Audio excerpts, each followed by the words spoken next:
So, here we go. I'm going to attempt to do a video of Sudden Strike 4 versus the just released Iron Harvest. And really it is a case of RTS with Iron Harvest real-time strategy versus RTT, real-time tactics in Sudden Strike 4.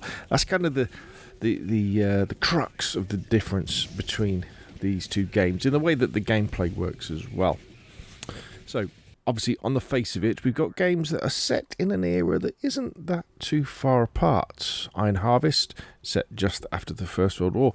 Sudden Strike 4, set, of course, during the Second World War, a mere sort of 20 years later.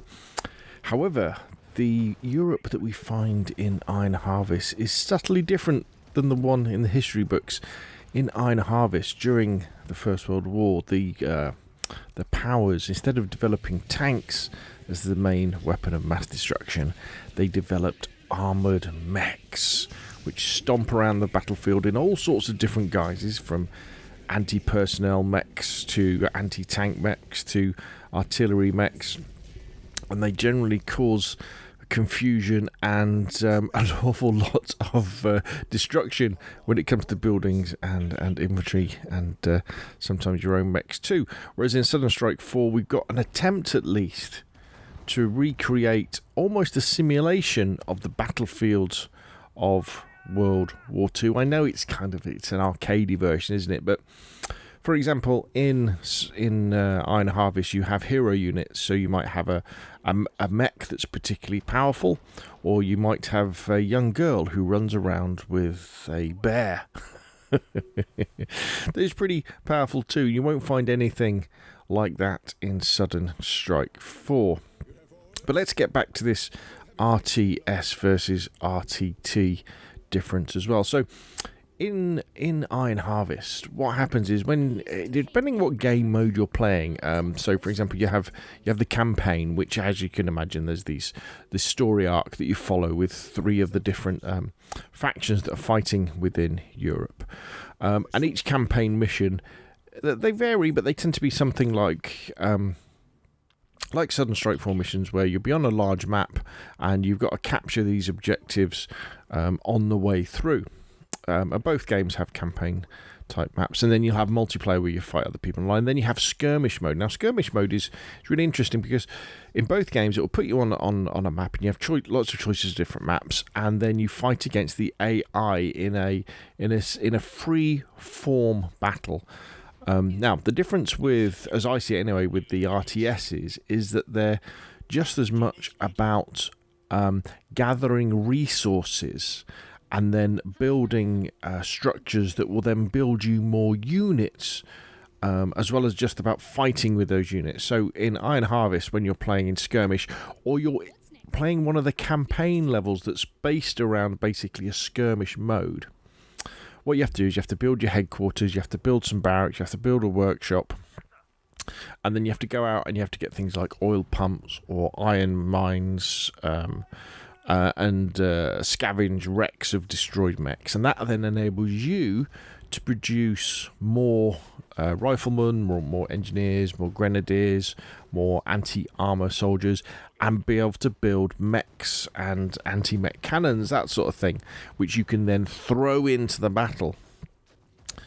The RTT style, though, of Sudden Strike 4 is that whole unit creation and resource finding, resource gathering isn't in the game at all.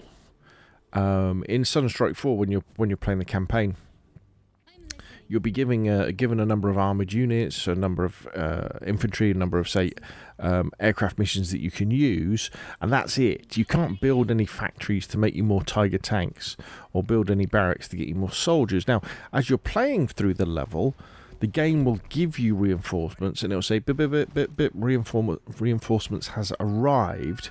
And also, as you're playing through the game as well, is sometimes you can capture enemy units as well. If you're very lucky, you'll come across normally non-armor trucks and repair trucks, supply trucks, or supply dumps that you can come across, that you can then capture and then use.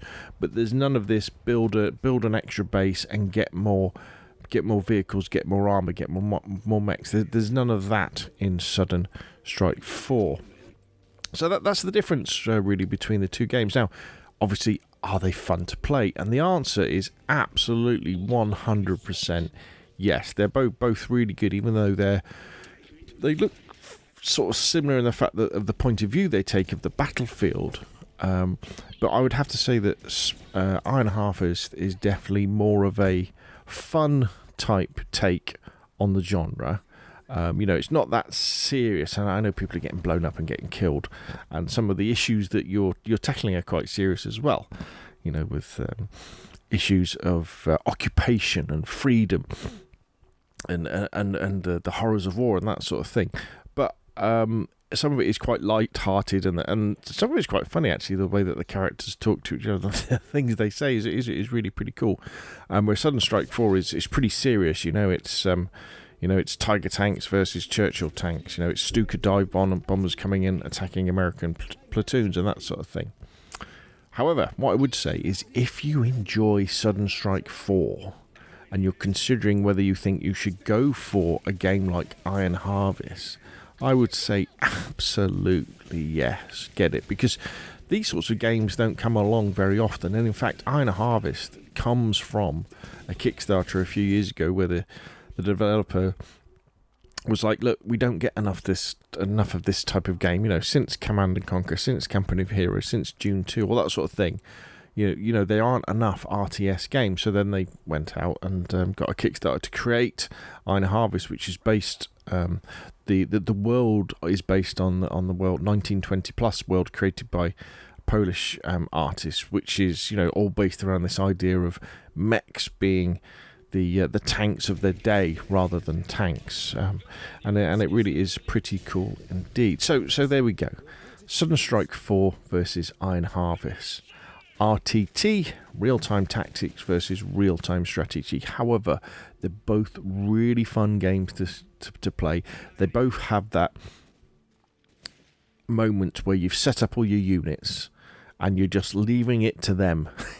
And they're all blasting the crap out of each other, and you've got that, the idea that you need to get behind certain armoured units and certain fortifications in order to be able to destroy them, because that's where they're weakest. The idea you've got to get your troops into cover so they can get mowed down by enemy machine guns. The idea that you can use something like a field gun to take on armour, which is very much in Sudden Strike 4. You'll get that in Iron Harvest as well. And I've had great fun playing both of these games, and I'm looking forward to playing a lot more of Iron Harvest. You'll see that coming up on the channel, and also I'll be revisiting, of course, Sudden Strike 4 as well, because that game is so huge. If you're going to buy it, if you haven't bought it already, if you get the complete edition, there's enough missions in the single player campaign to keep you going for months. Anyway, that's enough from me. Hope you've enjoyed the video. Put your questions, your thoughts, your comments down below, and of course, I'll see you again soon. What is it? Any orders, sir? Orders?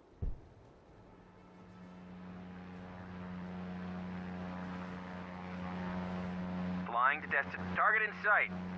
Moving. Feindliche Einheiten gesichtet.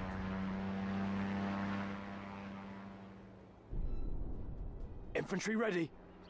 We're ready, sir.